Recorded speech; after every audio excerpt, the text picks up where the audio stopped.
Coloscopie. Stella Rocha. Laurent Baffy. Stella, bonjour. Bonjour patron. Merci d'avoir accepté notre invitation. Pourquoi tu m'appelles patron? Parce que tu étais mon premier patron, tu sais très bien. Et je t'aime.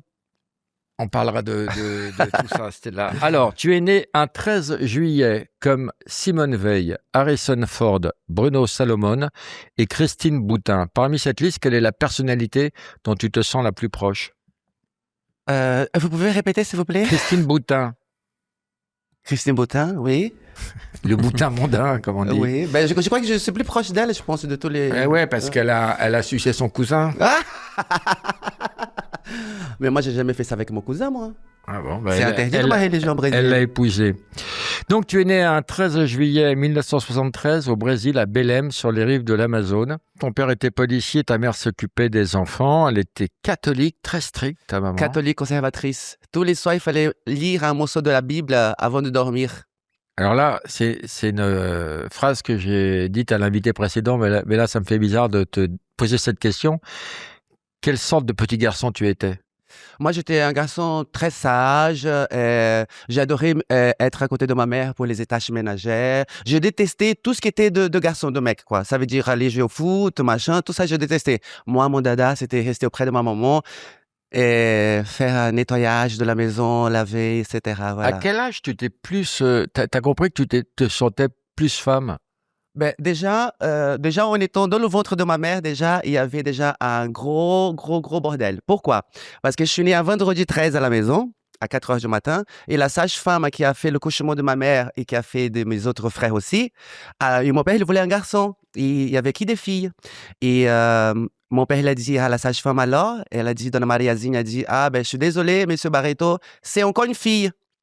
Et puis là, quand je suis sorti, quand on m'a retourné, oh, surprise, c'est un garçon. Et puis là, ils étaient tous heureux. Le nombre de personnes qui t'ont dit ça plus tard. Ah, oh, surprise, c'est un garçon.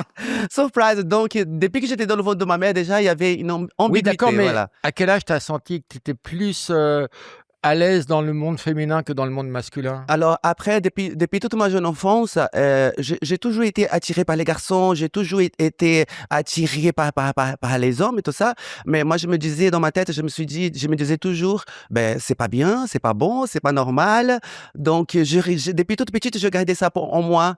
Et puis au fur et à mesure du temps, j'ai grandissé, j'avais personne à demander ce que c'était. Je l'ai pas demandé à mon père qui est policier et ma mère catholique conservatrice non plus, donc ça allait être un gros bordel, voilà. Mais après, j'étais vraiment sûr de moi. Je crois que j'avais, je sais pas, 11, 12 ans, très jeune.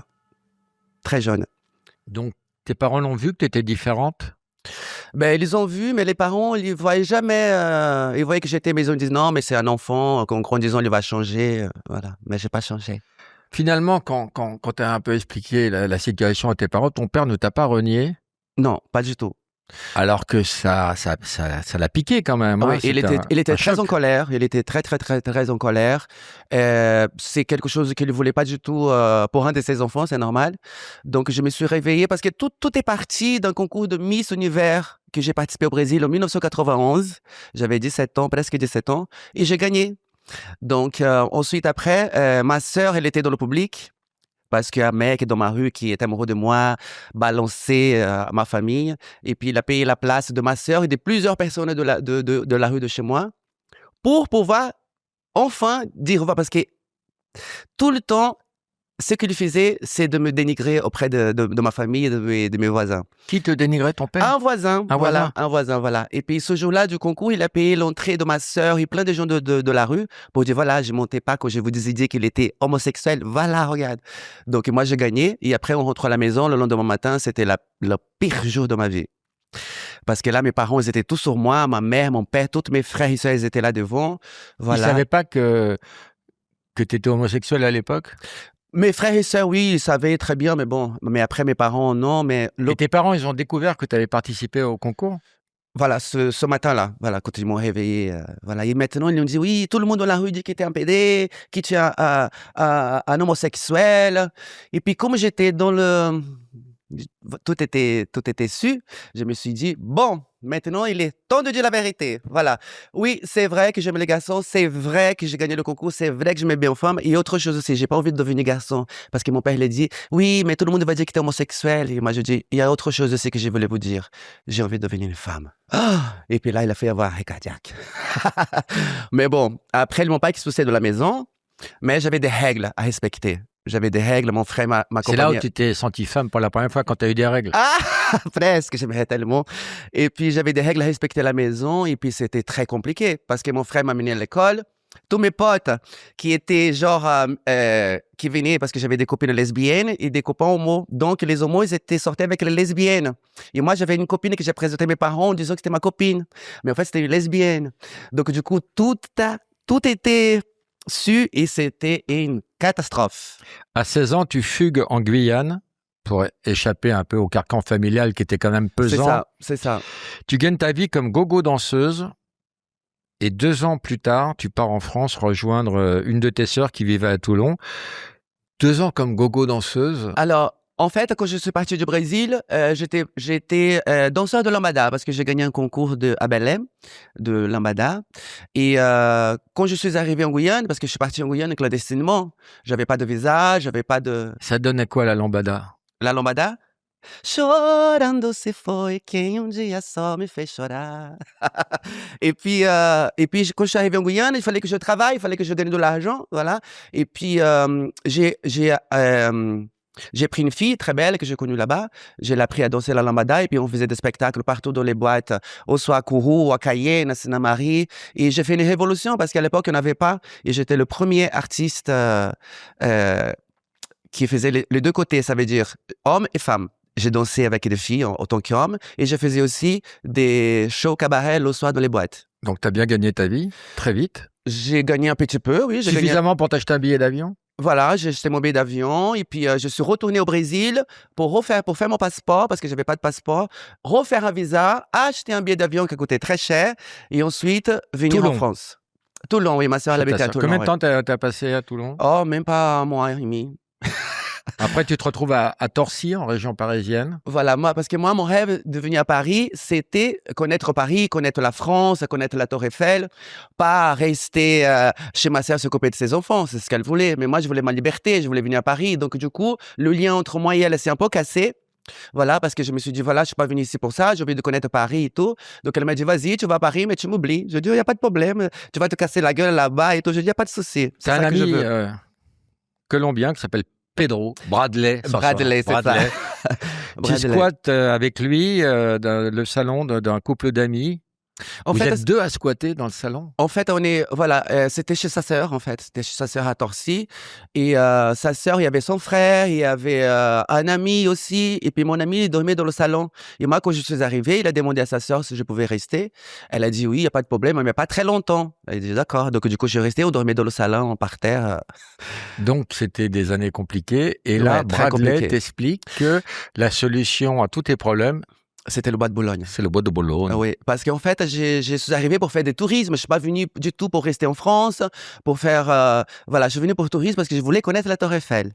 Et pour moi, la France, c'était un pays libre, de liberté, dans lequel on pouvait s'exprimer, d'être vraiment qui nous sommes. Et là, il me dit, il y a cette solution qui est apparue devant moi. Il me dit, oui, je connais un endroit qui s'appelle le bois de Boulogne, dont les filles se mettent là-bas, sur place, et puis les hommes viennent, ils donnent de l'argent. Je dis d'accord. Une sucette par-ci, une sucette par-là. Et voilà. Tu peux gagner ta vie. C'était une façon légère de parler de prostitution.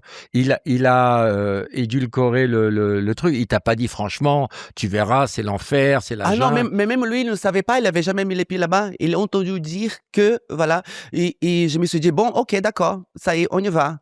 Donc, le premier jour, nous allons, je trouve pas l'endroit. On va au métro. Deuxième jour... Attends, ne grille pas les étapes. Ok. Donc, la prostitution, tu connaissais un peu? Je connaissais parce qu'en Guyane, j'étais entouré des filles qui travaillaient. Puis comme Ariane, en Guyane, tu t'étais fait tirer à Kourou. Ah, c'est ça. Ça m'est arrivé de... Pas des légionnaires. Oui, avec les légionnaires, bien sûr. Avec les légionnaires. Mais bon, tu as fait ça comme ça en amatrice. C'était une copine qui m'a dit, voilà, j'ai 2 clients, ils t'ont kiffé, est-ce que tu veux faire? Je l'ai trouvé magnifique, très beau. En plus, ils avaient de l'argent. J'ai dit, OK, d'accord, ça marche. Mais c'était une ou deux expériences comme ça, c'est tout. Mais c'était pas du tout. Donc, tu te retrouves au Bois de Boulogne. La première fois, tu ne trouves pas le Bois de Boulogne, carrément. Non. Deuxième jour, vous y retournez avec Bradley, qui voulait te surveiller quand même. Voilà. Et on trouve pas. On trouve pas l'endroit parce qu'en fait, quand on arrive à la porte d'Auteuil, il y a plusieurs entrées au bois, à Saint-Cloud, et on savait pas lequel c'était. Donc, du coup, le deuxième soir, on a dit, bon, écoute, on n'a pas trouvé, on va au Queen. La boîte, le Queen. La boîte, le Et Queen. toi, t'as pas envie de rentrer, tu restes dans la voiture. Voilà, moi je reste à l'extérieur, sur un banc assis aux Champs-Élysées. Bradley, il fait la queue pour rentrer au Queen. Lui aussi. Au Queen, où il lui rentre. Moi, j'étais pas bien. J'étais dans une situation, j'étais dans la merde. J'avais pas d'argent, j'avais pas où aller. J'avais même pas d'argent pour changer mon billet d'avion. Donc, je me trouvais vraiment dans une situation très difficile. J'allais pas rentrer dans une boîte pour m'amuser. Donc, du coup, je reste sur les Champs-Élysées, sur un banc. Avant, il y avait des bancs. Et là, il y a une grosse Mercedes qui s'arrête. Il y a un monsieur qui commence à m'appeler. Et moi, je crie, Bradley, viens, s'il te plaît, de moi. Il a dit, quoi, vas-y. Je dis, mais je sais pas ce qu'il veut. Je sais pas, tu vois le monsieur. Il m'a dit, viens, qu'est-ce que tu fais là? Tu es très belle et tout. Je dis, oui, merci, c'est gentil, tout ça. Viens te balader avec moi. Moi, je regarde Bradley, je fais quoi? Mais vas-y. Et puis, il m'a offert 200 francs et je me suis baladé sur les champs. C'était ma première pipe. Payante en France, on va dire. C'était ma première. Bah, 200 francs, c'était beaucoup d'argent à l'époque. Ah, mais moi, je me sentis très, très riche parce que j'avais même pas 10 francs pour manger. Donc, le lendemain, je dis, Bradley, tu sais quoi, maintenant, je fais cet argent, on va s'amuser. On était au Queen à danser. Et je dis, tu sais quoi, le lendemain, quand on va arriver à la porte d'Auteuil, tu sais ce qu'on va faire? On va appeler un taxi. On prend un taxi, on va demander au taxi de nous amener directement. Voilà. Et là, tu as trouvé l'endroit. Et là, j'arrive. On passe par Laurent Garros, un carrefour comme ça. Et puis là, quand la forêt s'ouvre comme ça, que je vois tout ça, je dis, ah, waouh, en fait, on n'était pas très loin, mais bon, je savais pas. Bradley se cache pour te surveiller. Voilà. Et là, tu découvres que c'est la vraie jungle, avec les territoires. C'est ça. Moi, je savais pas du tout comment ça se passait, puisque j'avais jamais fait. Et là, le taxi me dépose au rond-point de combattants. Il y avait le pavillon de Prince, le restaurant. J'arrive là. 3 secondes, 4 secondes que je suis là, je vois une grande, un travesti grand, mais ça se voit que c'était un homme habillé en femme. Grand comme ça, français, blanc, avec des manteaux de fourrure qui court vers moi. Je regarde comme ça, je dis, oui. Et là, il me dit, dégage d'ici, pas ici, les Brésiliens, les Équatoriens, les Sud-Américains, c'est de l'autre côté. Quand tu lui dis ça, moi, je traverse le rond-point au courant. J'avais peur qu'il me coupe la gueule, un coup de couteau, parce que c'est ça que j'imaginais comme c'était. Donc, je couvre à Bradley. Bradley, regarde, t'as vu? Je dis, oui, mais maintenant, qu'est-ce qu'on va faire? Je dis, mais je sais pas. Et j'ai monté où elle m'avait dit, et les Sud-Américains, les programmes Sud-Américains m'ont chassé. Non, pas ici, va, dégage. Donc, pendant 2 jours, j'ai été chassé par les filles, par mes propres copines. Et il a fallu que tu t'imposes. Oui. Et donc, un jour, tu t'es imposé. Donc, le 3e jour, j'ai dit, écoute, Soledad, parce qu'après, Bradley s'appelait Soledad. J'ai dit, écoute, Soledad, c'est aujourd'hui, je vais me préparer à l'intérieur du bois, sur un banc qui est là-bas. Voilà, donc je suis en train de m'habiller. J'ai fini de me préparer. Et là, je vois quelqu'un arriver. C'était Vera. Le banc, c'était à elle. Qu'est-ce que tu fais ici? Me dégage! Et puis elle me dit, mais tu es brésilienne? Je dis, oui, je suis brésilienne. Tu es d'où de Brésil? Je dis, je suis de Belém. Et puis elle a demandé ça à Bradley Lamotti, parce qu'elle est d'origine colombienne. Et puis il me demande, Stella, je suis d'où? Je dis, lui, tu es de Fortaleza. Sauf qu'elle a écouté.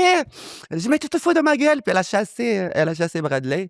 Et elle me dit, bon, tu es brésilienne? Je dis, oui. Elle me dit, écoute, tu vas là-bas et tu vas te battre. Si tu te bagarres pas aujourd'hui, c'est moi qui te casse la gueule. Tu imagines, patron? Je dis, merde. Donc, j'ai pris mon courage de moi et puis je suis allé et puis j'ai cassé la gueule à 5. Quand même, j'étais jeune et j'avais une force. Tu t'es mise à hurler, tu t'es retrouvée nue? Je me suis foutu à poil, ouais. Et là, ta force était décuplée par la colère et partout. Et l'instinct de survie aussi. C'est ça, partout, par tous ces problèmes qui m'entouraient.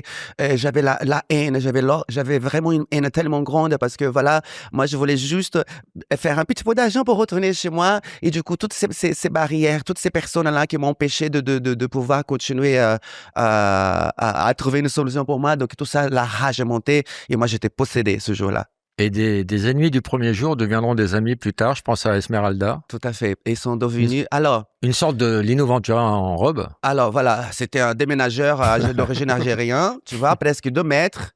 Rien du tout de féminine, hein. C'était vraiment le mec balèze comme ça, avec perruque crazy horse, avec un maquillage doré, un personnage. Hein. Donc, avec des cuissardes, des bouts de jeans comme ça, qui marchaient comme ça. Pas de poitrine. Non, c'était des fausses poitrines, pas de poitrine. Donc, elle voit que je fous le bordel à sa place, dans sa rue. Et il arrive, il me prend comme ça par les bras, comme ça, il me suspend comme ça, il me secoue, puis il m'envoie, qu'est-ce que tu fous, ce bordel? Et puis là, j'ai tombé en pleurs, j'ai dit, voilà, je suis pas là pour prendre la place de personne, je suis pas là pour piquer la place de personne, je suis là juste, j'aimerais juste faire un peu d'argent, parce que je me trouve dans une situation difficile, j'ai pas d'argent pour manger, enfin, je l'ai tout expliqué, et puis je pense que ça lui a touché à quelque part, et du coup, il m'a dit, bon, d'accord, tu peux rester, mais tu amènes personne, si tu amènes quelqu'un ici, je te casse la gueule. J'ai dit, oh, d'accord. Donc, c'était ça. Partout dans le bois, il y avait un propriétaire. Donc, tu fais ta place et sans jeu de mots, très très vite, à ton emplacement, il y a la queue. Voilà, ouais. Parce que je suis très jeune, j'allais faire 20 ans parce que j'avais 19 ans. Mon anniversaire, c'était en juillet, je suis arrivé le mois de mai. Et là, très jeune, très belle, hormonée, or que dans ce coin-là, elles étaient un peu âgées et pas belles, on va dire la vérité. Et donc, du coup, vite fait, tous les clients d'eux sont venus me voir. Et puis là, ça a commencé un autre problème. Parce que les filles envoyaient des mecs pour me gazer, envoyaient des jeunes pour me tirer le sac, envoyaient des gens pour me jeter des pierres, pour que je puisse désister. Mais moi, j'étais dans une situation, j'étais tellement... Tu t'es accroché. Ouais. Et là, l'argent et le sperme coulent à flot. Ouais. Ah ouais, patron, ça c'est vrai. Et tu te prends une chambre d'hôtel. Enfin, tu as les moyens avec Bradley. Voilà, j'ai amené Bradley avec moi dans une chambre d'hôtel qui d'ailleurs, l'hôtel existe toujours à Jules-Geoffrin, ça s'appelle l'hôtel Bon Séjour. Je suis allé le voir, il existe toujours. Et j'ai dit, Bradley, viens avec moi parce qu'elle était dans une situation difficile aussi, sa sœur. Donc, je dis, viens avec moi. Et tous les soirs, je lui donnais un peu d'argent pour qu'il me puisse faire ma sécurité. Tu faisais combien de clients par jour, tu te rappelles? Alors, ça commençait par jour, pardon. Ça commençait très peu, comme ça, 2, 3, 4, mais tout de suite, c'était... Après, j'ai commencé à compter au début, mais après, à partir du 10e, j'ai arrêté de compter parce que ça ne venait plus. Et là, c'est des personnages de films, les travestis, les gens que tu côtoies, que tu fréquentes, avec lesquels tu tombes en amitié. Ophélia, Jenny, Œil de pirate, et des surnoms incroyables. Toi, tu étais la fille du démon parce que les gens t'ont vu posséder et te défendre bec et ongles contre... J'étais ce jour-là qu'elles sont tous venues parce qu'elles m'entouraient 5. Elles m'entouraient, me tiraient les bras, les cheveux, tout ça, machin. La bite? Après, quand je me suis foutu à poil. Et puis là, j'ai appelé les ténèbres pour venir m'aider. Et puis là, j'ai eu une force... T'es croyante, toi? Oui. Tu m'as toujours dit que t'étais croyante. Oui. Et là, j'ai une force, comment on dit, surréelle, on va dire. Ouais. Et puis là, quand je suis revenu en moi, vraiment, comme ça, quand l'adrénaline a baissé, là, je vois une partie, l'autre là-bas, machin, et tout le monde qui me regarde comme si j'étais vraiment possédé. Parce que les voitures, ils voulaient descendre, j'ai cassé les voitures, j'ai tapé les voitures. Donc après, c'était bien parce qu'après, j'étais connue comme la Brésilienne folle. Il faut pas l'embêter, elle, parce qu'elle est folle. C'est ce que je voulais, tu vois. Donc, j'ai bien fait de faire ça. Et tu rencontres Riyad, ton premier amour. Ouais. Alors, Riyad, il s'est approché d'abord de Soledad. Voilà. Bradley, voilà. Mais c'était pour me connaître parce qu'il savait que c'était ma meilleure amie. Voilà. Et un jour, il y a eu une rafle de la police. Et puis, lui, il m'a dit, viens, on se cache par là. Et je me suis caché avec lui. Et puis, en discutant, à un moment, on s'embrassait. Et puis là, c'était fini, patron. Oh. C'était mon premier amour. Ça a duré des années? 10 ans, plus de 10 ans. Plus de 10 ans. Vous aviez des crises terribles parce que vous étiez jaloux l'un et l'autre? C'était une relation très possessive, très toxique, très... Il fallait que ce soit rien que tous les deux. À partir du moment qu'il y avait une troisième personne, ça allait pas. Toi, tu te prostituais? Oui. Lui aimait voir d'autres prostituées, et vous étiez jaloux, donc c'était compliqué. Donc moi, je l'ai connu au bois, donc je savais qu'avant moi, il avait des aventures un peu à droite à gauche, mais j'ai réussi quand même à un peu le cadrer, mais bon, il y a beaucoup de jeunes garçons qui sont habitués comme ça, qui vont boire depuis très tôt et qui, je sais pas comment dire, qui sont heureux, qui sont là et Alors, tu étais allé de la Reine Marguerite, c'est le titre du livre oui, que tu as coécrit avec. Yanis El Saïdi. Voilà, c'est un livre qu'on dévore d'une traite. Oui, C'est un vrai témoignage magnifique, dur, réaliste, et c'est un reportage dans ce bois de Boulogne où on imagine tout.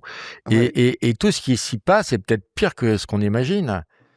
Je voulais vraiment raconter ma façon de ce que j'ai vu au moment où j'étais là. Voilà. Donc, j'ai pas tout raconté dans le livre parce qu'on n'avait pas de place, voilà. Mais j'ai vu des choses terribles, terribles que je le souhaite à personne. Il y a des morts, des crimes, des agressions vraiment très violentes.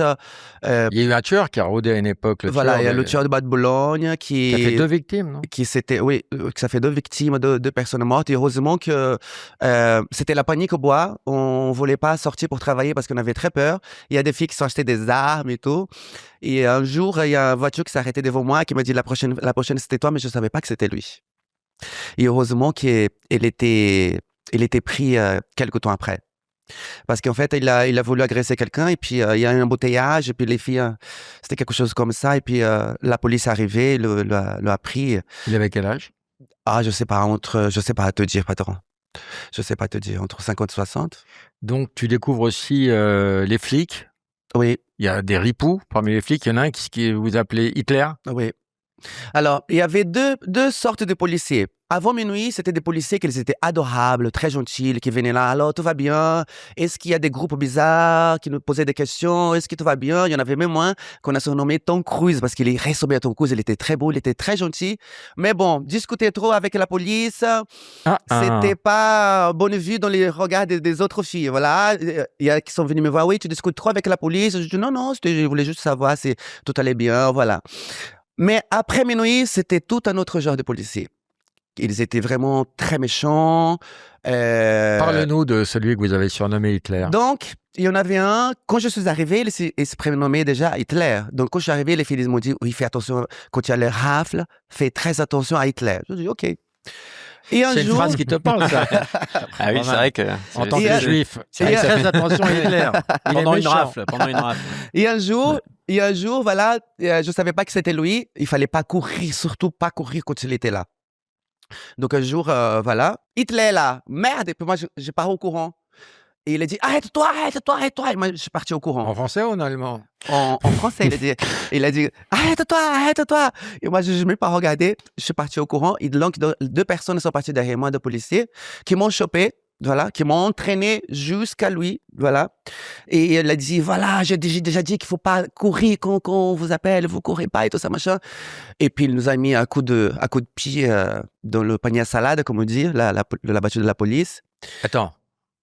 Un coup de pied dans le panier à salade. Faut que tu Un coup précises, de là. pied au cul, il m'a mis un coup de pied au cul, et puis il m'a poussé dans la voiture de la police. Et pourquoi il voulait pas que vous couriez? Je sais pas, il aimait pas. Il fallait pas courir quand tu voyais la police. Il fallait rester ferme et ne pas courir. Voilà. Donc, ce jour-là, je suis allé au commissariat. Voilà. Quand je sors du commissariat, je prends un taxi pour retourner pour travailler parce que j'avais rien fait. Donc, je me suis dit, je vais retourner pour gagner un peu d'argent. Quand je retourne à ma place, quelques instants après, qui revoilà? Hitler. Hitler encore. Sauf qu'il n'était pas dans le panier à salade. Il était dans les breaks où il y a les chiens. Tu sais, les chiens. Donc, il s'est arrêté devant moi. Il m'a pris par mon truc, mais il m'a pas mis derrière. Il m'a mis dans le truc des chiens. Et il m'a tourné au bois pendant longtemps ouvert pour que tout le monde voie que j'étais dedans. Donc, Dans la cage avec les dans la chiens. cage de À chien. l'arrière. Dans la cage de chien. Et il a fait le tour comme ça plusieurs fois pour que tout le monde me voie. Et c'était terrible, ça. Terrible. C'était le carrefour des anciens Ancien combattants. combattant. C'est marrant, enfin c'est marrant, c'est bizarre de se prostituer au carrefour des anciens combattants. C'est un lieu qui rend hommage à ceux qui ont cassé leur pipe. C'est vrai, en plus. Je la Et voyais beaucoup pas. de clients, quoi? Je la voyais pas venir. Beaucoup de clients viennent pour se faire sodomiser. Pas tous. Ah oui, Beaucoup. beaucoup. Beaucoup. La plupart. La plupart? La plupart. Tu y allais pourquoi, toi, Laurent? Il est venu pour me chercher. Il est venu pour me chercher. C'est pas là qu'on s'est connus. Ah bon. Moi, j'y allais pour rentrer chez moi. Ah. Et ça, on sait pas trop. Il y a beaucoup d'hétéros qui n'assument pas le fait d'aimer bien se faire sodomiser et c'est leur côté obscur. Ils vont la nuit au bois pour. Mais la Je suis plupart, qu'on parle de toi, non, Romain. non. Oui. il est devenu tout rouge, regarde. Oui, mais rien, non, mais quand tu dis c'est leur côté obscur, ça m'a fait marrer aussi, mais c'est. Eh ben, la plupart des clients, c'est des hommes mariés, c'est Allez. des hommes qui sont en couple, c'est... Ils préféraient ça à la fellation. Alors, la plupart du temps, c'était vraiment, ils aimaient bien réaliser un fantasme. Ça veut dire, voilà, voir la femme, parce que nous, on était toujours en lingerie, en petite tenue, donc voilà, mais avec un sexe de garçon, pour pouvoir s'amuser avec. Mais attention, il y avait pas que du sexe. Parfois aussi, on était psychologue, on était même psychiatre, on discutait avec parfois les venaient juste pour discuter, ils nous payaient pour faire un tour, pour discuter de leurs problèmes. Il y en a qui venaient parler de leurs problèmes avec sa femme, donc j'ai donné des conseils. Après, C'est plutôt touchant. ça. quelques temps après, ils sont venus me dire, oh, tu sais, le conseil que tu m'as donné, je les ai appliqués. Aujourd'hui, tout va bien avec ma femme. Il y en a même des clients qui je suis encore ami aujourd'hui, je connais leurs femmes, je connais leurs enfants, même leurs petits-enfants. C'est quoi les conseils que tu donnais? Mais Déjà- en fait, c'était en fait, Déjà arrêter d'aller au bois? non, pas du tout, parce qu'en fait, sa femme a accouché, donc c'est vrai que le corps de la femme, juste après l'accouchement, c'est pas, voilà, c'est normal, elle a Oui. accouché, donc son corps, c'est un peu, voilà, elle dit oui, après l'accouchement de ma femme, elle prend pas soin d'elle et tout ça. Je dis, écoute, c'est normal qu'une femme, après un accouchement, elle va le corps un peu déformé, c'est normal, tout ce qu'elle a donné pour le bébé, pour qu'il soit en bonne santé, il faut que tu comprennes ça, c'est normal pour une femme. Je pense qu'il faut que tu te mettes à sa place et sois un peu plus compréhensible. Voilà, à ce moment-là, une femme a besoin de son mari être à son côté, pas qu'il vienne voir à droite, à gauche. Donc, je donnais plein de petits conseils comme ça, et puis il a écouté, et puis il y avait d'autres cas aussi, il y a plein de choses que je n'ai pas mis au livre, mais j'ai plein d'anecdotes à te dire, patron. Par exemple, une bagarre. Moi, j'arrivais par derrière le bois. J'ai rentré à l'intérieur du bois, puis je regardais la rue, ce qui s'est passé. Et un jour, j'arrive, et là, une copine à moi est en train de se faire tabasser, et ils étaient au moins 15 sur elle, de racailles, de banlieue. 15. Donc, je me suis dit, merde, je peux pas laisser ma copine comme ça. Donc, je me suis préparé, j'ai enlevé mon sac, je me suis préparé, je me suis foutu, j'ai fermé mon manteau parce que je sais que j'allais ramasser des coups, donc j'ai fermé tout et tout ça, machin. Tu avais des armes Alors, la police... ou des sprays, Alors, la police nous a conseillé d'avoir une bombe de gaz sur nous. Mais à chaque fois qu'il y avait un contrôle, elle piquait, elle piquait la bombe de gaz. Donc, du coup, qu'est-ce qu'on faisait? Autour de nous, on travaillait. On gardait des pierres, on gardait des morceaux de bois, de fer, de barres de fer, pour pouvoir se protéger, des bouteilles, comme ça on casse. C'était une façon à nous de se défendre. Et puis, ce jour-là, j'arrive, je vois 15 personnes sur elle, je dis merde. Donc là, je cache mes affaires et tout, et puis moi, je rentre dans la bagarre. Et puis là, ils sont tous venus sur moi, et elle est partie au courant. Elle m'a laissé tout seul. Elle m'a laissé tout seul. Je suis venu à la défendre, donc elle m'a laissé tout seul. Écoute, là, j'ai ramassé des coups. Et je gardais avec moi jusqu'à la fin. Donc après, les autres m'ont tapé, tout ça. Le lendemain, j'avais des bleus partout. C'était horrible. Mais pourquoi ils tapaient les prostituées? Parce que c'était la méchanceté gratuite. Ils venaient au bois, des groupes de racailles venaient au bois, comme ça, juste vraiment pour frapper, pour agresser, pour voler. Et il y a encore aujourd'hui, patron, hein, il y a encore aujourd'hui, parce que j'ai fait plusieurs laboratoires là-bas au bois, justement pour faire le livre. Et j'ai vu des filles, et elles me disent qu'en ce moment, il y a beaucoup d'agressions. En fait, elles suivent la fille avec le client dans le bois. Ils volent le client, et si le client il a rien, ils forcent le client à venir dans la voiture pour voler quelque chose de la voiture. S'ils ont rien à voler, ils cassent la vitre de la voiture. Parce que je voyais sur la route plein de vitres par terre cassées. Je me suis dit, mais qu'est-ce que c'est que ça? Et je me suis renseigné, voilà. Tu gagnais entre 1000 et parfois 10 000 francs par nuit, ce qui est beaucoup d'argent. C'est beaucoup d'argent pour l'époque. Tu as beaucoup économisé. On dira ce qui est devenu l'argent. Ouais. C'est dans ton livre. Ouais. Et puis, dans le folklore et la faune du bois, il y a les voyeurs. Ah oui. Qui se cachent, qui eux ne font rien, soit parce qu'ils n'ont pas d'argent, soit parce que c'est leur trip et tout. Et t'as des yeux inquisiteurs partout. Ouais, les voyages, c'est des plaies pour nous, hein. Parce que chaque fois qu'on partait à l'intérieur du bois avec un client, en fait, tu vois, voilà, on était en train de faire, comment dire, la fellation, mais on avait les yeux, on était là avec la fellation, mais les yeux étaient à droite, à gauche, parce que toujours il y avait un voyeur qui était à côté. Donc, Oui. il fallait chasser. Après, le client ne se concentre pas parce qu'il y a un homme qui le regarde. C'était un enfer. Un enfer. Il y a aussi un problème que tu as rencontré, c'est le manque d'hygiène de certains clients. Ah oui, ça, c'était terrible. C'était terrible, ça. Bon, on travaillait avec des lingettes alcoolisées, avec de sopalin, avec du gel. Et la plupart, c'était vraiment. Alors, ils ne voulaient pas trop la lingette parce que après ça allait sentir l'alcool et tout ça, machin. Après, ils allaient rentrer chez eux, la femme allait savoir. Donc, j'étais obligé d'être en apnée hein, pour faire les fellations tellement que ça sautait mauvais. Même avec la capote, tu vois, mais c'était terrible. Mais bon, c'était le risque du travail, on savait très bien. Et tu aidais tes parents à l'époque, ils construisaient une maison, ils ne savaient pas que tu te prostituais, mais Non, toi, tu connaissais le prix du parpaing. oui. Oui, parce Chaque que parpaing, ça représentait 2-3 passes pour toi. c'est ça. Parce que mes parents, j'ai mis le rêve. Parce qu'un jour, quand j'étais enfant, mon père était policier, mais ma mère, elle était lavandière. Mais Lavandière. lavandière. Mais De linge. on était beaucoup d'enfants, c'était beaucoup de personnes à la maison. Donc, à partir du 15 du mois, on n'avait plus rien à manger. Et un jour, ma mère, elle mangeait, j'arrivais de l'école, j'avais rien mangé. Il était là en train de manger à 9. Et puis, elle a vu que j'avais faim et je le regardais. Elle m'a dit, tu veux? C'était un moment très dur. Et j'ai commencé à pleurer. Je dis, maman, un jour, je vais voir tellement de l'argent que je vais t'aider. Et puis, quand je suis venu au bois, quand j'ai commencé à travailler, quand j'ai commencé à avoir beaucoup d'argent, je dis voilà, c'est le moyen de pouvoir. Mais tes parents ne savaient pas que c'était l'argent de la prostitution. Non. J'ai dit que Tu leur disais quoi? j'ai dit que je faisais des shows de lambada, je faisais de shows de danse et tout ça. Donc j'ai mis ma mère en compte conjoint avec moi. Voilà. Je dis maman, voilà, je vais t'envoyer tous les mois, je vais t'envoyer, je gagne très bien ma vie. Tous les mois, je vais t'envoyer une certaine somme de l'argent et enfin on va pouvoir construire ta maison. Donc, je l'ai envoyé de l'argent et on a commencé à construire la maison. Mais qui malheureusement, Qui était le padre? le padre. Le padre, c'était un père de l'église je l'ai connu au bois. Voilà. Qui était un amour. Très, très, très, très gentil. Mais je savais pas qu'il était prêtre. Hein. Je savais pas du tout qu'il était prêtre. C'était quelques temps après.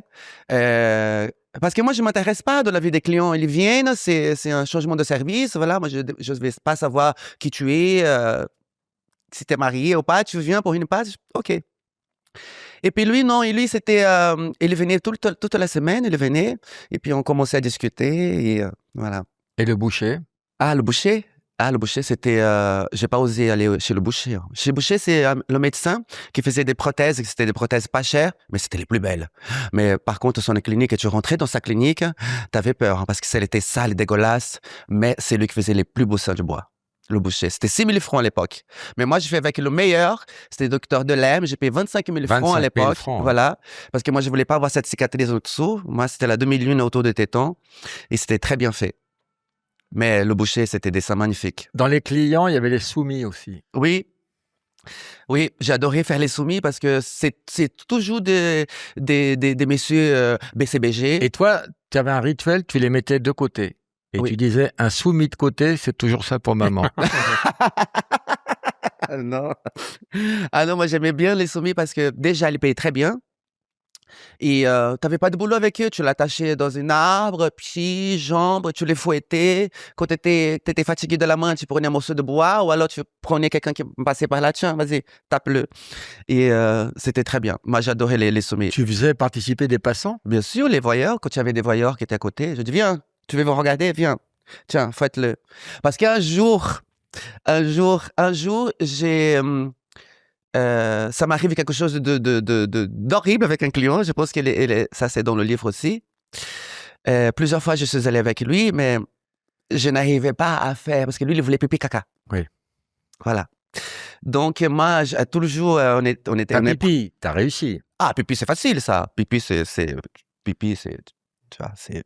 Il voulait qu'on lui fasse pipi dessus. Et il voulait qu'il fasse pipi, plus la grosse commission aussi. Donc, la première fois, j'arrivais pas. La deuxième fois, j'arrivais pas parce que j'avais un rituel. Et puis, Bradley, mon copain, il voulait pas que je fasse l'amour. Juste, il croyait que je faisais juste la pipe. Donc, c'était un enfer pour moi de faire mes lavements à la maison pour pouvoir partir proprement. Voilà. Et un jour, il m'a chopé. Donc, je l'ai pas fait. Et Attends, on n'a pas compris celle-là. Alors, pour aller au bois, il fallait être propre. Donc, je faisais mes lavements correctement. Sauf que Riyad, mon chéri, il ne voulait pas que je fasse de lavement parce qu'il ne voulait pas que je fasse, comment dire, la pénétration. Il ne voulait pas qu'on me pénètre. Voilà. Donc, un jour, j'ai pas réussi à faire le lavement. Et je suis allé au bois travailler. Et je tombe sur ce Milan. Je dis, ce soir, tu vas avoir une surprise. Donc, je suis allé chez lui. Un appartement magnifique avec des colonnes, vraiment un truc magnifique. Et ce jour-là, je lui ai donné le pipi. Je lui ai dit, tiens, maintenant, j'ai une surprise pour toi. Donc là, patron, c'était, voilà, les chutes de Niagara sur lui. On va dire. Il s'est étouffé. C'est ça que tu voulais, voilà, tiens. Et... Est-ce qu'on ferait pas là, dans les commentaires, est-ce qu'on ferait pas l'apologie de la scatologie en ce moment? Il y a des scatologues. C'est un témoignage. Il y a des scatos, il y a des Ah scatos. ben oui, il y en Voilà. a, il y en a qui aiment ça. Donc voilà, donc ce jour-là, il a eu la dose. Il est plus revenu. Il est plus Voilà, jamais, il a eu ça, il a plus jamais Et revenu. le vieux maso que t'as attaché. Donc, j'arrive justement de ce date avec ce monsieur qui a voulu manger tout mon... Voilà, Le scato. voilà, le scato. Du coup, j'arrive à ma place au bois et j'étais très en colère parce que, voilà, tout ça, même si... Voilà, c'est payant, mais ça m'énervait, tu sais, de faire vidé. ça. J'étais vidé, mais voilà, j'étais énervé aussi. Et là, j'entends Stella, maîtresse Stella. Je regarde, c'est le soumis qui adore se fouetter. Je dis, tiens, Tu tombes bien. voilà. Ça tombe très bien. Donc, du coup, je l'ai amené. Tu l'as mis de côté parce que Voilà. Un soumis de côté. Voilà, je l'ai mis attaché à l'arbre. Et ce jour-là, je l'ai fait tellement. J'ai enlevé toute ma rage. il t'a dit qu'il s'appelait Balladur, c'est ta surprise. Balladur? Ah, T'en as eu des gens connus au bois. Hein. Ah, oui, patron, oui. On ne dira pas qui. Ah oui, patron, mais ça, c'est secret. C'est pas secret, Des c'est politiques. confidentiel. Des politiques, oui. Oui, Des journalistes, oui, oui. Des vedettes, oui, des animateurs, oui, des chanteurs, oui, des acteurs. oui. Moi, je connais des noms. Ah non, patron. Ah non, patron, tu connais des noms? Oui, mais on va pas dire. Tu économises beaucoup d'argent que tu caches chez ton ami Vera, Oui, qui dans son travaille au matelas. bois, et tu as 360 000 francs. Aujourd'hui, ça ferait quoi, Roman, des années après? Oh, ça ferait 200 000 euros avec l'inflation. Hein. Incroyable. Ouais. 3 ans de travail et Vera est cambriolée. Voilà. Riyad, mon chéri, il a toujours m'aidé. Je l'ai toujours parlé. Je dis, j'ai pas envie de rester longtemps dans ça. Je voulais pas, comme je voyais des TDS là-bas, Des âgés. tentatives de suicide. Non, des travailleuses de sexe. Ah. TDS. Donc, je voyais des travailleuses de sexe très âgées, très vieilles. Je me suis dit, j'ai pas envie d'avoir 50 ans, 60 ans dans cette vie-là. Donc, j'ai économisé. J'étais une personne. Je voyais quelque chose dans un magasin. Je voulais acheter. Je dis, non, je vais pas acheter parce que ça, je vais mettre du côté pour mon futur. Et Riyad, tu lui donnais pas les sous, tu le faisais vivre. Non, pas du tout. Et lui, il allait voler dans les supermarchés. Jamais il m'a pris un franc. Jamais. Au contraire, je voulais l'acheter un truc pour son anniversaire, tout ce machin. Donc voilà, Et il ne voulait pas. tu as cette fortune sous le lit de Vera. Oui. Il faut dire quand même, il faut expliquer une chose, parce que pourquoi je gardais mon argent chez ma maman Vera. Pourquoi? En fait, à Vera, on habitait dans le même hôtel, mais Vera, elle était délaissée par beaucoup de gens, elle était délaissée par sa famille. Enfin, elle vivait vraiment dans une chambre, une porcherie, elle était plus propre que chez elle. Voilà. Donc, j'ai commencé à la sortie de cette saleté qu'elle vivait, donc j'ai commencé à nettoyer sa salle de bain, j'ai commencé à ranger sa chambre, voilà. Et j'ai coupé son matelas au milieu, comme ça, et j'ai fourré mon argent là-dedans. Je dis, voilà, c'est là que je vais garder mon argent, parce que j'ai senti Vera, c'est une personne que j'ai confiance à elle, des yeux fermés. Les yeux fermés, ok. Mais c'est cambriolé pourquoi? Quelqu'un a eu des infos? Alors, donc j'ai gardé mon argent là. Une fois, un cambrioleur a cassé sa porte. quand il a vu Un cambrioleur. Hein. un cambrioleur, Pas un cabriolet, hein, un cambrioleur. Un voleur a cassé sa porte pour lui voler. Quand il a ouvert la porte de la chambre, il a vu que c'était un truc pourri. Il a fait demi-tour. Il a dit, ici, il n'y a rien. Alors que dans le matelas, il y avait une fortune. Et donc, tout a commencé, patron. Je veux raconter comment tout a commencé. J'étais là. 3 ans après, je me suis dit, bon, voilà, je vais arrêter ce travail. Je pouvais acheter 2, 3, 4 appartements au Brésil. Je voulais acheter la maison de ma mère, enfin. Et tout a commencé quand mon amie Vera, elle a eu un très, très grave accident. Elle a eu un très, très grave accident. En revenant du bois, elle a fait du stop. Et le mec, il a pris un stop. Elle était complètement bourrée. Et 3 voitures se sont croisées au boulevard des Invalides. Mais la seule qui a traversé la vitre, c'est Vera. Elle a eu plusieurs côtes cassées, perforation du poumon, traumatisme crânien. Elle a perdu 12 cm d'un côté de la jambe. Voilà. Aujourd'hui, on la surnomme Robocop. Parce qu'elle a des fers partout de platine. Est-ce que tu la vois toujours? Tu es toujours très ami avec elle. Toujours. Il y a une photo de toi avec elle dans le livre. Dans le livre, oui, voilà, toujours. Donc, Vera, elle a cet accident-là. Donc, moi, tout d'abord, je m'inquiète pour elle. Voilà. Donc, 2 jours, 3 jours, elle n'arrive pas. Je m'inquiétais. Je demandais au patron. Il a dit, bon, je vais me renseigner pour voir le patron de l'hôtel qu'on habitait. Oui, pas patron, moi. Voilà, non. Et elle s'est renseignée et c'est là qu'elle a découvert qu'elle était à l'hôpital. Très, très, très malade, très, très, et très le grave. cambriolage a eu lieu pendant qu'elle était à l'hôpital? Oui, pendant qu'elle était à l'hôpital. Alors, moi, qu'est-ce que je fais? J'ai entendu bruit dans sa chambre. C'est le propriétaire de l'hôtel qui est en train de refaire sa chambre pour que quand elle revienne, qu'elle soit chambre propre. Donc, j'entends du bruit. J'ai dit, merde, tout mon argent dans le matelas. Quand je rentre dans la chambre, il y avait des employeurs et le matelas, il était debout comme ça. Il n'était pas sur le lit, il était debout. Et j'ai dit au monsieur qui était là, j'ai dit, monsieur Roger, voilà, il y a le patron, monsieur Marcel, qui vous attend en bas, il vous appelle urgent, je ne sais pas ce qui se passe.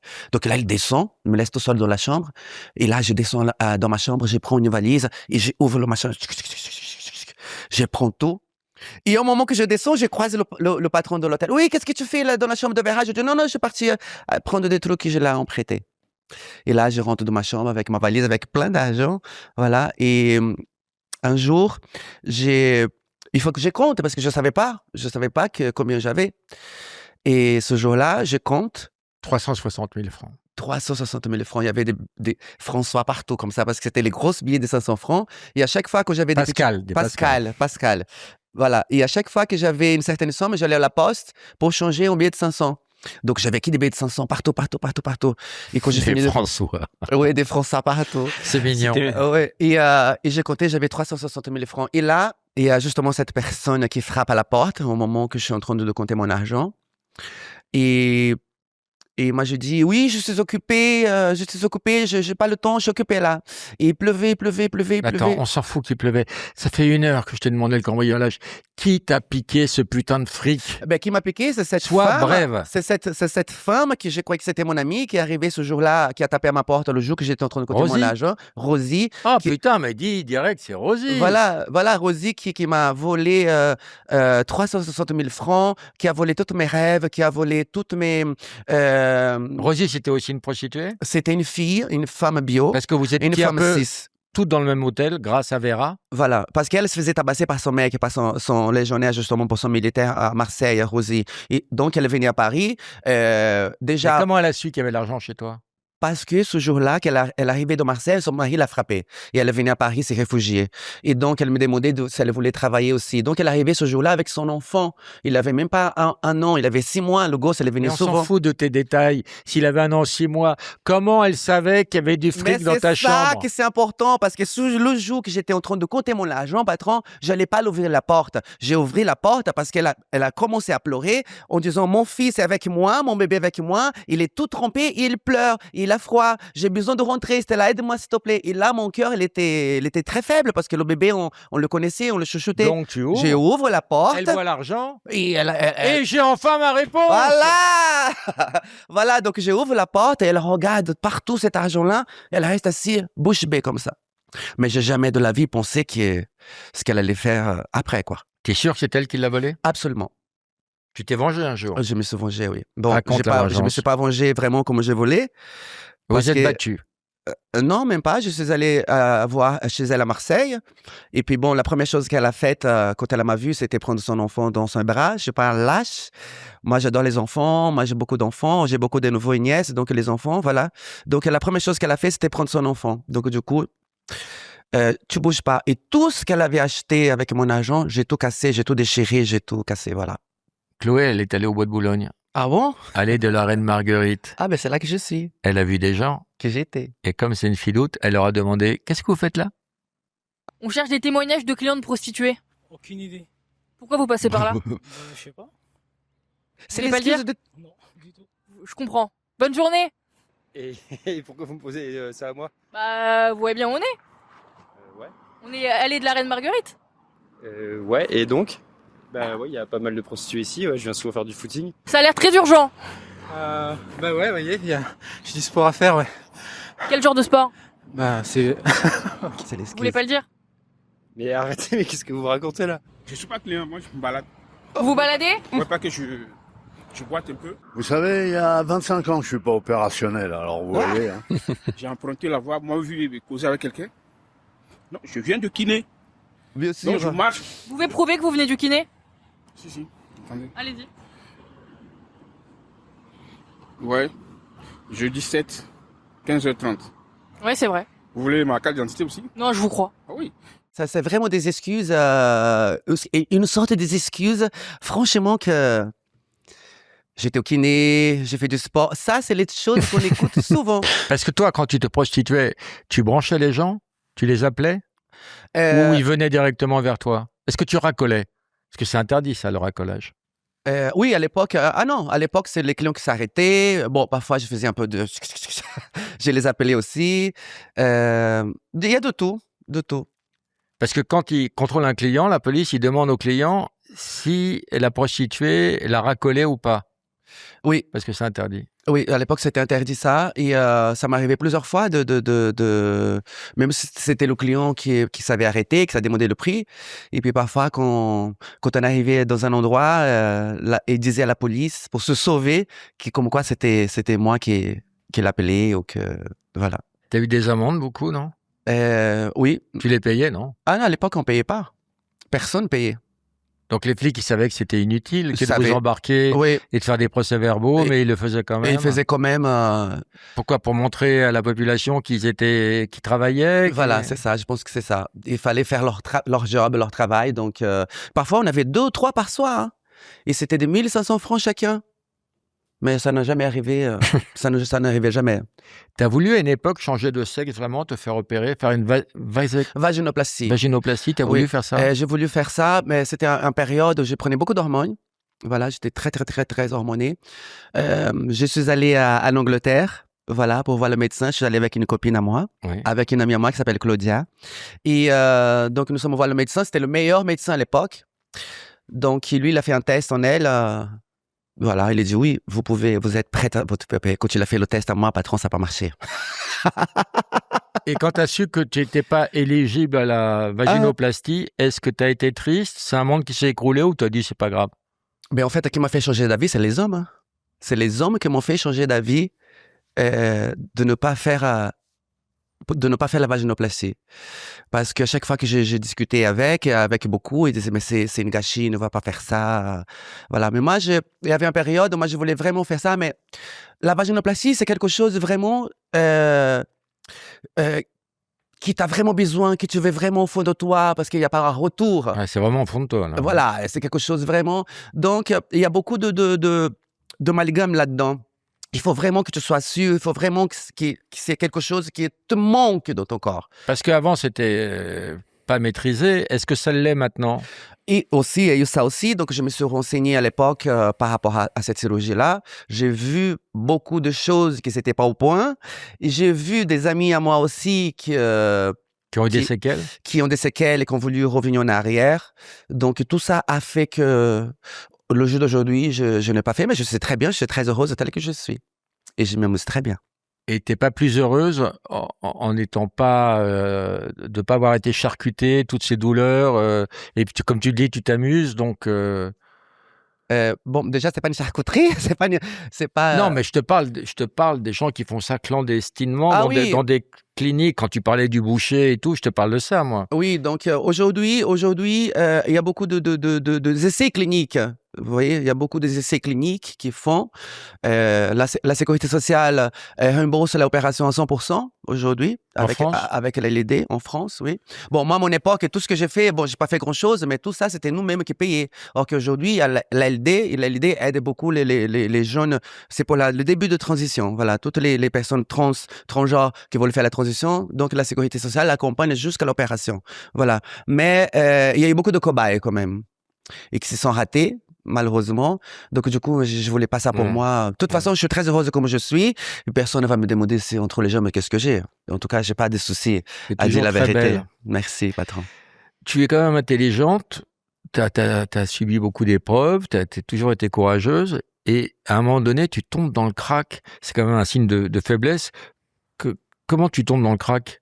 Ça, c'était une des choses les plus terribles pour moi, patron. Parce que c'était justement la transition. Je voulais arrêter de boire. Il y a Internet qui a commencé. Voilà. Tu voulais arrêter de boire? Je voulais arrêter le bois de Boulogne. Ah, le boire. Voilà, je voulais arrêter le bois de Boulogne. Et puis là, je me trouve dans une situation très compliquée. La famille de mon ex-mari, Riyad, me cherche partout pour me zigoter. Pourquoi? Parce qu'ils ont découvert que j'étais pas une vraie femme, que j'étais un homme et en plus de ça, que j'ai travaillé au bois.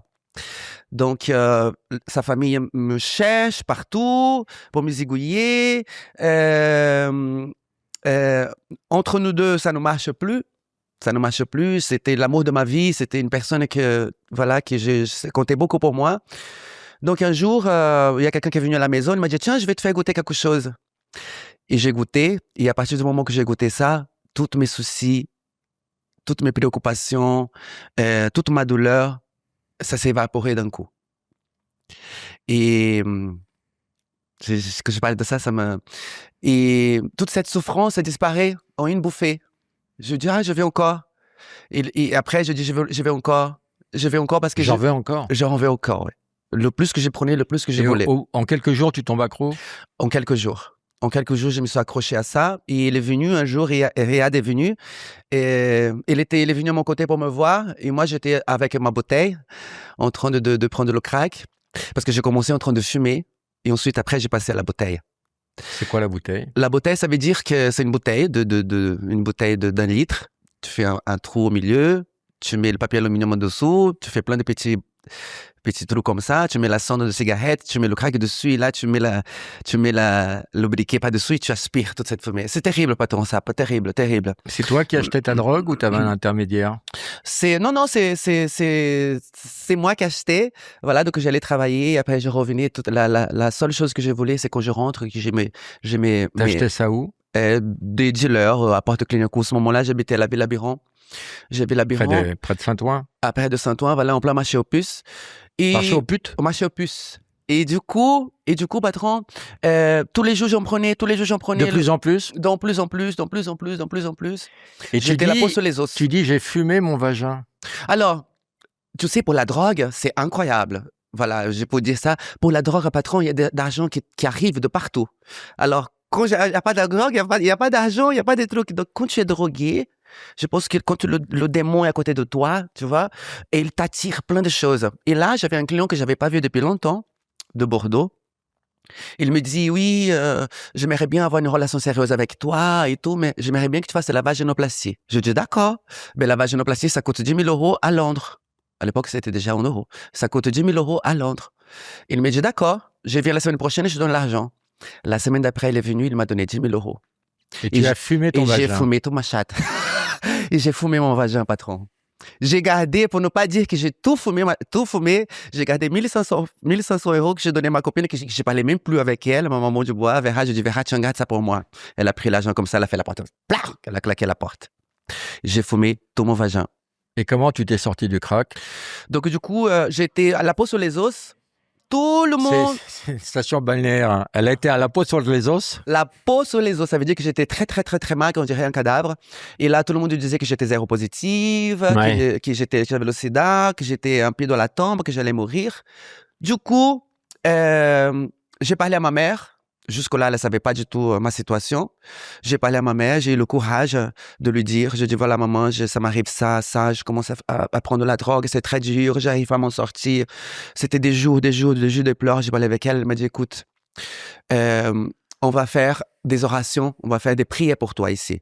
Mais pour cela, il faut que tu te débarrasses de tout ton entourage pourri que tu as en ce moment. Et un jour, le propriétaire de mon appartement est venu chercher l'argent. Et dans ce moment-là, j'avais la drogue, j'avais le crack. Il y avait 5 trans qui habitaient chez moi.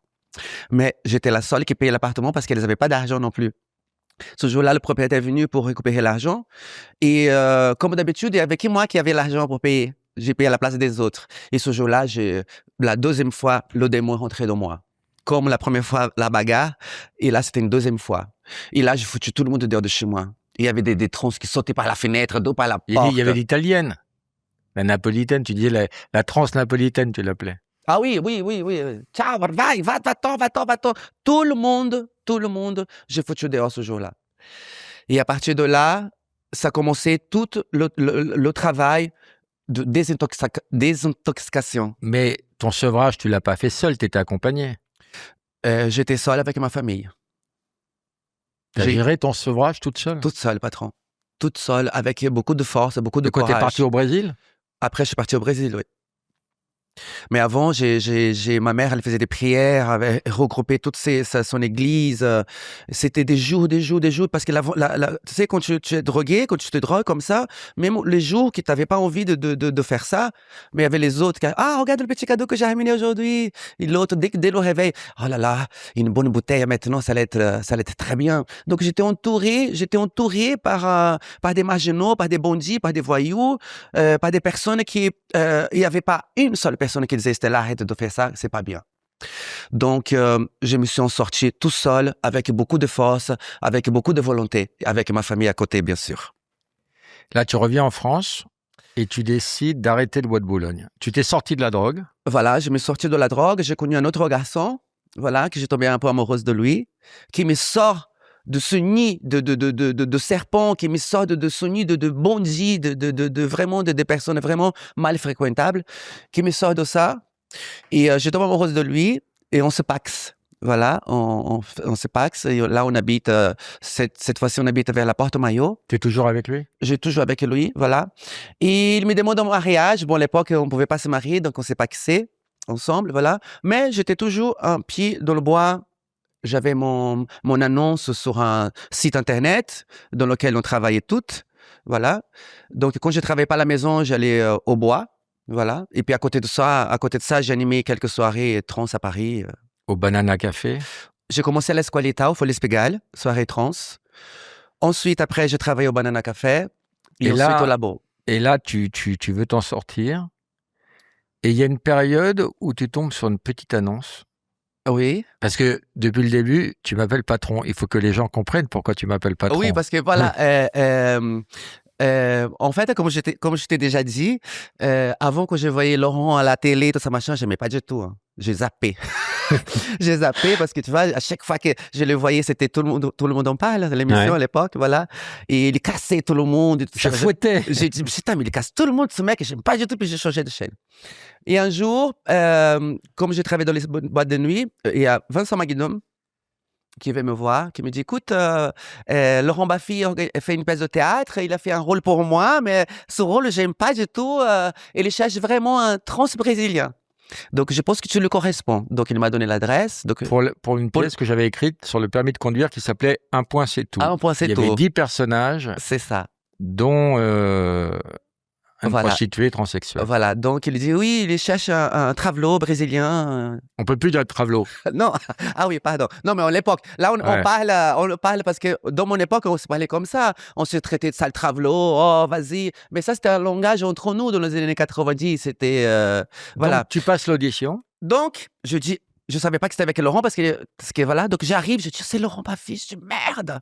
Donc là quand j'arrive dans le casting, je vois qu'il y a des mecs en train de mettre des perruques, de se maquiller. J'étais la seule vraie femme trans dans le casting. Et là les mecs passent au casting et puis Laurent dit mais non, il faut que tu parles plus fort parce que le théâtre il faut t'entendre là-bas au fond et tout ça. Il faut projeter. Il faut projeter. Et là, il y en a un autre. Vas-y, mais rigolez les mecs. Et moi, j'étais la dernière à passer. Donc, j'ai pris un peu de chaque truc qu'il donnait conseil au mec. Et j'ai pris, quand c'était mon tour, j'ai tout lâché. Voilà. Et puis là, Laurent, je suis venu encore le rouler comme ça. T'as vu, j'ai fait paix. J'avais encore le rouler comme ça. Et puis, à un moment, Laurent me dit, c'est quoi ça? Je dis, c'est mes seins. Je peux voir, bien sûr, je remonte comme ça mon pull, il voit mes seins, il dit, c'est bon, j'ai trouvé mon travelot. Vous pouvez partir, dégagez-vous, j'ai trouvé mon travelot. Mais jusque-là, je savais. Alors que il n'y avait pas de scène de nu dans la pièce. On Ah voyait non, pas de- du tout, pas du tout, pas du tout. Or que juste là, je savais pas du tout que j'étais vraiment prise parce que bon, Laurent, voilà, il rigolait beaucoup. Et après, il me donne un rendez-vous au théâtre. Je dis, putain, ça va être le dernier casting. Il faut vraiment que je rentre dans cette pièce parce que vraiment, ça va être ma chance de pouvoir arrêter le bois et tout ça. Et donc, j'arrive au théâtre. Je dis, qu'est-ce que je peux faire comme me différencier des autres qui vont être là et tout. Donc, j'avais une combinaison léopard comme ça, qui envoyait un peu le... que je t'ai demandé de porter dans la pièce. Voilà. Et j'arrive pour moi, c'était un casting. Et j'arrive au Palais Royal. Il y avait tout le monde qui était là. Et Laurent, quand il m'a vu, il me dit, oh, ah, ben voilà, ben voilà. Je dis, je veux que tu portes ça dans la pièce. Je dis, tu veux que je porte ça dans la pièce? Donc, ça veut dire que je suis prise. Et elle a dit, mais oui, tu es prise. Oh, les travelots sont cons. Et moi, j'étais tellement rose. Mais bon, je me suis contrôlé un peu, hein, parce qu'il y avait tout le monde, Nicole Calfon, Alain Bouzik, Patrick Préjean. Donc, du coup, je me suis dit, Je me waouh. souviens de tes larmes. Je me suis dit, waouh, j'ai pleuré. Elle a sucé toute l'équipe. J'ai pleuré, j'étais très heureuse. Mais tout ça, Laurent, il ne savait pas du tout que dans ma vie privée, je faisais ce travail. En fait, le soir, j'étais au bois et le lendemain, j'étais dans les répétitions du théâtre. Et j'arrivais un peu en retard et tout ça, machin. Et un jour, j'arrivais en retard et Francis Nani m'attendait. Le directeur du théâtre qui était très sévère. Ouais. Bon, moi, j'attendais que Laurent me gueule, tu vois, mais lui m'économisait. Mais Tu Francis... attendais que Et je croyais que toi, tu allais me gueuler. Mais Francis Nani m'a chopé comme ça et il m'a gueulé. Puis là, j'ai pleuré, c'est normal. Et puis plus jamais j'arrivais en retard. Et puis je n'osais pas, j'avais pas le courage de dire, voilà, le soir, je fais ça. Et un jour, j'ai pris mon courage à deux mains. Voilà, je dis, c'est le moment. C'est le moment. En plus, quand j'ai vu le salaire que j'étais payé, j'étais très bien payé, mais c'est patron. Et pourquoi j'appelle patron? Parce que c'était mon premier job, mon premier travail, vrai travail. et pas Blue Job. Voilà. Donc, c'était mon premier travail que Laurent m'a donné. En fait, il m'a sorti de la prostitution, malgré lui, sans le savoir. Faut le savoir. Je ne le savais pas. Voilà. Et moi, je suis toujours grâce à toi et je ne saurais jamais te remercier de m'avoir sorti de ce travail. Ah! Je passe la... Non, Laurent, c'est une personne qui m'a toujours respecté. Jamais ça s'est passé quoi que ce soit. Au contraire, il m'a toujours protégé. Au contraire. Donc voilà, patron, merci. Et puis Merci. on est devenus amis. Et puis un jour, tu m'en as Oui. parlé, tu m'as raconté un jour. Voilà. Et un jour, pendant l'émission, en plus pendant l'émission, je dis, voilà, patron, tu sais que à la période, quand on faisait la répétition pour la pièce Un point c'est tout, j'arrivais en retard parce que je travaillais toujours au bois. Et là, il ne croyait pas. Il dit, mais non. Je dis, oui. Et puis voilà. Et c'est grâce à toi, merci. Mais c'est vraiment de fond du cœur de tout ce que tu as fait pour moi parce que tu m'as pas fait qui sortir de la prostitution parce qu'après tu m'as engagé pour travailler avec toi dans toutes tes émissions de télévision et Dès tout. que je peux, dès que j'ai un truc pour toi. Voilà, dès que tu as quelque chose qui nous correspond ensemble. Donc voilà, tu m'as appelé patron, c'est devenu un peu mon surnom. Voilà, patron, parce que c'est mon premier patron et du coup, voilà. Stella, le bouquin est fantastique. Merci. Merci au co-auteur. Ah oui, Yannis Eziadi qui a écrit ça, hein, Donne-moi de maître, voilà. Et je l'ai lu d'une traite et tout le monde l'a piqué à la maison parce qu'à la maison on le connaît et tout le monde a voulu le lire, on le voit là. C'est vraiment un témoignage émouvant et puis quelle vie quoi, waouh. Tu imaginais pas, patron. Hein. Moi, j'ai toujours voulu parler de tout ça, mais j'ai jamais montré. Voilà, j'ai jamais montré, mais j'ai toujours voulu parler de ça parce que c'est quelque chose qui m'est pesé au cœur. Je voulais vraiment parler de tout ça, me débarrasser de cette histoire. Et ça te fait quoi de voir en face le vieux soumis que tu fouettais des deux? C'est pour ça qu'elle est devenue Évidemment. toute... Je voulais pas te dire, patron, Ouais. mais bon, t'as capté. Regarde, il est tout rouge encore. Mais à l'époque, il avait des cheveux. Ouais, c'est vrai. Merci Stella. Écoute, patron, c'est moi qui te remercie du fond du corps et je voulais te dire que je t'aime Je t'aime Stella. profondément et merci Retire profondément. profondément et merci pour tout ce que tu as fait pour moi. Merci. Voilà. Bonne route. Merci. À bientôt. Je t'aime. I love you.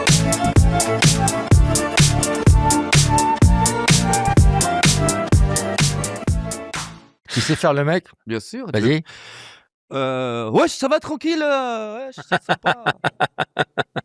Stéphane! Non, parce que j'ai fait une vidéo que j'ai parlé au homme comme ça.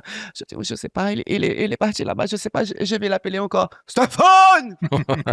Je sais pas où il est. Je me fais des soucis pour lui. Je vais l'appeler là-bas. Stéphane! Non, Stéphane! Tu peux le faire 10 fois, Ça me ça va le fait faire rire à marrer chaque 10 fois. ouais. On va Évidemment. compter si ça nous fait rire 10 fois, vas-y. Stéphane! Ouais, 2, Évidemment, évidemment. 2, Stéphane! 3. Oui, vous allez rigoler. Vous Ah allez oui, à ça chaque fait mal à la fois. gorge. Vas-y, 3, encore 7. Stéphane! C'est de pire en pire. 4. Stéphane! Parce que elle varie, elle fait des petites variations. Puis le- Stéphane! Ah non, j'ai pari, c'est bon. Ah ben 4. voilà. C'est bon